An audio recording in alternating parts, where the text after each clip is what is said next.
ঢাকা মহানগরীর প্রতিটি পূজা মণ্ডপে শান্তিপূর্ণভাবে পূজা অনুষ্ঠানের জন্য আমরা বিশেষ নিরাপত্তামূলক ব্যবস্থা গ্রহণ করেছি।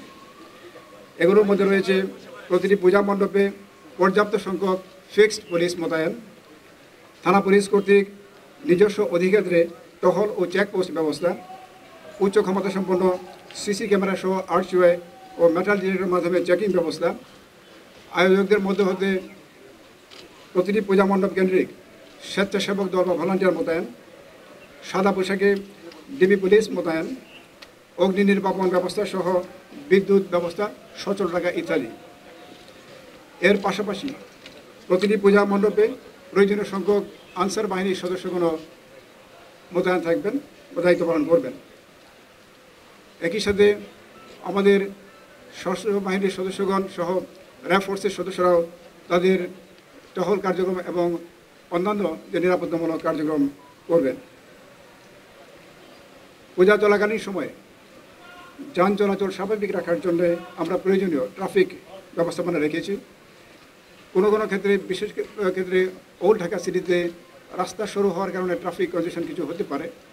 তবে এজন্য আমি পূজা কমিটিগুলোকে অনুরোধ করেছি পূজা মণ্ডপের আশপাশে কোনো মেলা অথবা অন্য কোনো জনসমাগম যেন না হয় সে বিষয়ে প্রয়োজনীয় ব্যবস্থা গ্রহণ করার জন্য। 13 অক্টোবর তারিখে বিজয়া দশমীর দিন বিসর্জনের মধ্য দিয়ে পূজা অনুষ্ঠান শেষ হবে এবং বিসর্জনের ঢাকা মহানগরীতে 15টি স্থান নির্ধারণ করা হয়েছে। এগুলোর মধ্যে পোস্তগোলা শ্মশানঘাট সংলগ্ন বুড়িগঙ্গা নদী, ওয়াইজঘাট, ডেমরা শীতলকা নদী সহ আরও অন্যান্য স্থান রয়েছে। বিসর্জন শোভাযাত্রার জন্য বিশেষ নিরাপত্তা ব্যবস্থা থাকবে। বিসর্জন স্থানসমূহে নৌ পুলিশের টহলের পাশাপাশি আমরা ফায়ার ব্রিগেডকে অনুরোধ করেছি প্রয়োজনীয় নিরাপত্তামূলক ব্যবস্থা গ্রহণ করার জন্য। এছাড়া যে কোনো জরুরি প্রয়োজনীয় জাতীয় জরুরি সেবা 999 এর মাধ্যমে প্রয়োজনীয় সহযোগিতা নেওয়া যেতে পারে। পূজার দিনগুলোতে মণ্ডপে আগত ভক্তবৃন্দের প্রতি বিভিন্ন চেক পয়েন্টগুলোতে পুলিশ সহ অন্যান্য নিরাপত্তা কর্মীদেরকে প্রয়োজনীয় সহযোগিতার জন্য আমরা অনুরোধ করছি। সন্ধ্যা 7 ঘটিকায় মধ্যে বিসর্জনের সকল কার্যক্রম সম্পাদনের জন্য সকল পূজা কমিটি ও ভক্তদের প্রতি অনুরোধ করছি।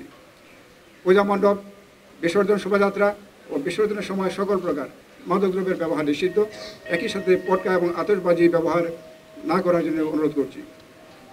বিসর্জন শোভাযাত্রার সময় উচ্চস্বরে সাউন্ড সিস্টেমে ব্যবহার না করার জন্য অনুরোধ করছি। বিসর্জনের অনেকেই সাঁতার জানেন না, নদী বা পুকুরে নেমে যান।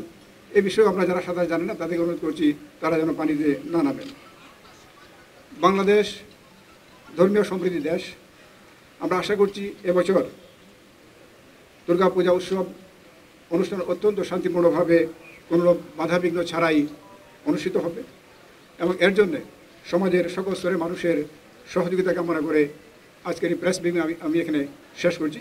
আসসালামু আলাইকুম।